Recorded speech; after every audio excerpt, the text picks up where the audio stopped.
વહુ, આ 1 લાખ રૂપિયા તારી પાસે ક્યાંથી આવ્યા? ગોમતીજી હેરાની સાથે બોલ્યા. તો પૂનમ ધીમેથી બોલી, આ રૂપિયા તમે રાખી લો મમ્મીજી, બાકીની વાતો પછી કરીશું. ગોમતીજી સ્તબ્ધ રહી ગયા. શરદ તો ગુસ્સામાં ઘરની બહાર જતો રહ્યો હતો. પૂનમની સાસુ ગોમતીજી હંમેશા ચડી ચડીને ખર્ચ કરતા હતા. તે પોતાની બહેનપણીઓ વચ્ચે પોતાની અમીરીનો દેખાવ કરીને ખૂબ ખુશ થતા હતા.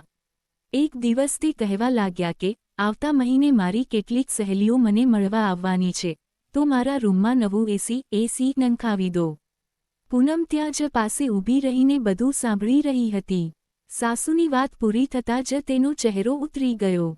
તેને આ જરાય ગમ્યું નહીં કે ઘરની હાલત જાણતા હોવા છતાં પણ એસી બદલવાની વાત કરવામાં આવી રહી છે. તે કંઈક કહેવાની જ હતી, પણ પછી ચૂપ રહી ગઈ. બસ, તેની આંખોમાં એક અજીબ ચિંતા ઉતરી આવી. શરદ પણ ત્યાં જ બેઠો હતો. માતાની વાત સાંભળીને તે મૂંઝવણમાં મુકાઈ ગયો. આ મહિને ખરેખર તેનો હાથ થોડો ખેંચાયેલો હતો.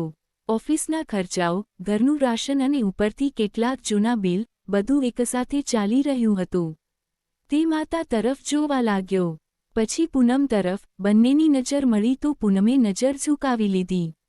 આખી રાત શરદ પડખા ફેરવતો રહ્યો. ઊંઘ તેની આંખોથી જોજનો દૂર હતી. પૂનમે આ બધું અનુભવ્યું, પણ કંઈ કહ્યું નહીં.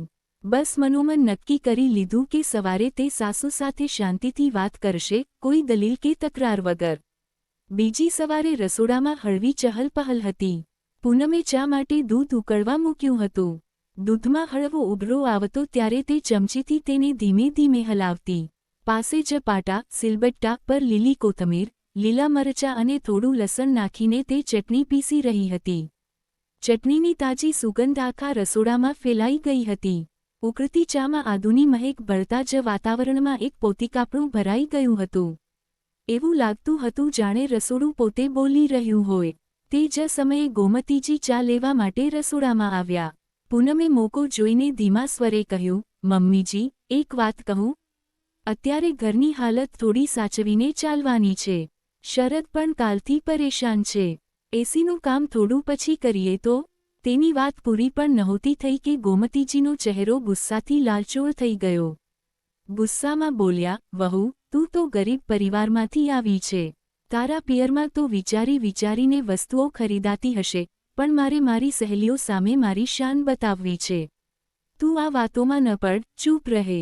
પૂનમના હાથ ચટણી પીસતા પીસતા અટકી ગયા. તે થોડી ક્ષણો ચૂપ રહી. રસોડામાં હજી પણ ચાની સુગંધ હતી, પણ તેના મનમાં એક ટીસ ઉઠી.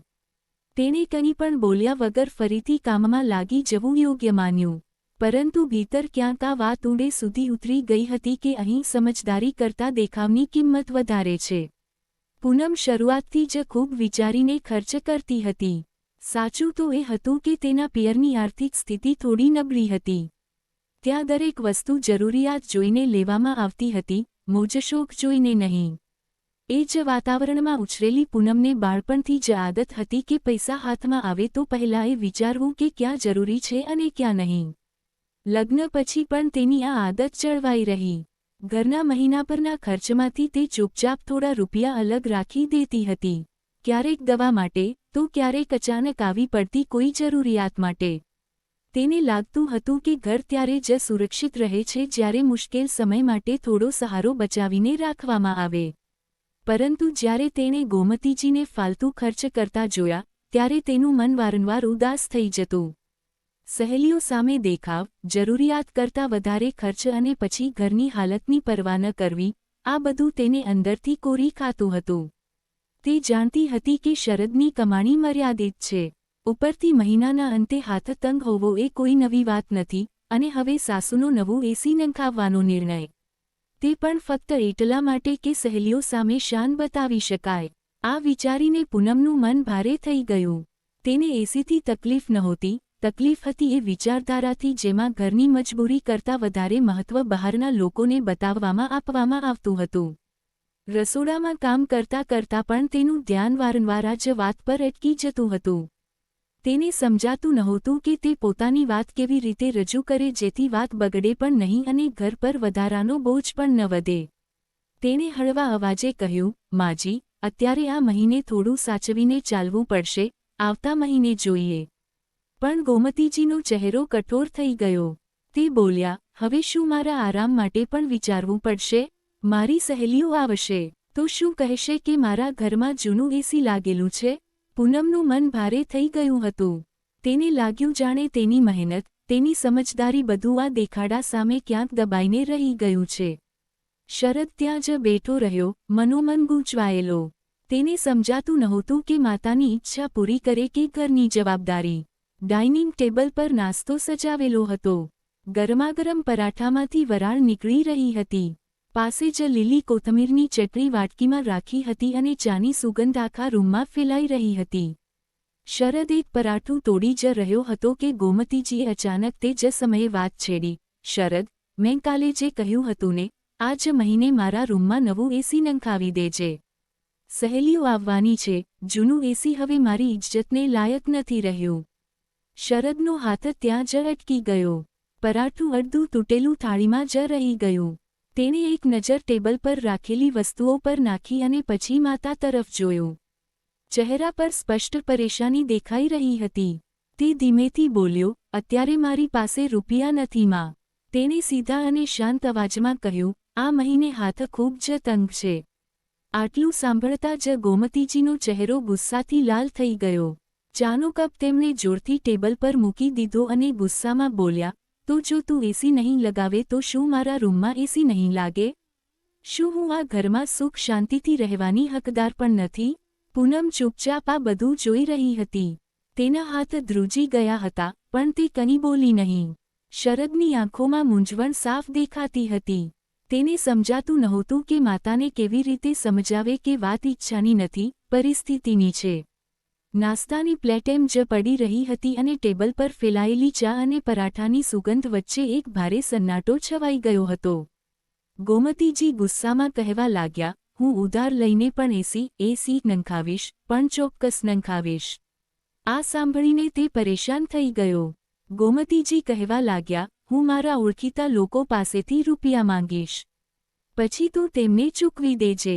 શરદે તેમને સમજાવવાની ખૂબ કોશિશ કરી, પણ ગોમતીજીએ 4 દિવસ પછી જ પોતાના રૂમમાં નવું એસી નંખાવી દીધું હતું. આ બધું જોઈને શરદને ખૂબ ચીડ ચડી રહી હતી અને તે માં સાથે વાત પણ નહોતો કરતો. પરંતુ ગોમતીજી ખૂબ ખુશ હતા. જ્યારે તેમની સખીઓ આવી તો તેમની સામે તે વધારી ચઢાવીને પોતાના નવા એસીના વખાણ કરી રહ્યા હતા. ક્યારેક બ્રાન્ડેડ પર્સ બતાવતા હતા તો ક્યારેક બ્રાન્ડેડ જૂતા બતાવતા હતા. પૂનમ પણ જ્યારે ચા અને ભજીયાની ટ્રે લઈને રૂમમાં આવી તો સાસુનો આ બધો સામાન જોઈને દંગ રહી ગઈ. ખેર, ધીમે ધીમે દિવસો પસાર થઈ રહ્યા હતા. જોતજોતામાં 4 મહિના વીતી ગયા.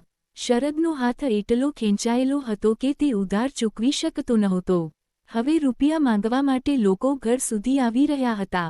હવે આ જોઈને શરદ હેરાન રહી ગયો કે તેની માએ 4 લોકો પાસેથી થોડું થોડું કરીને ઉધાર માંગ્યું હતું અને હવે બધા લોકો રૂપિયા માંગવા ઘરે આવી રહ્યા હતા. આજે જ વહેલી સવારે બધા લોકો ઘરના દરવાજે આવીને હંગામો કરવા લાગ્યા હતા.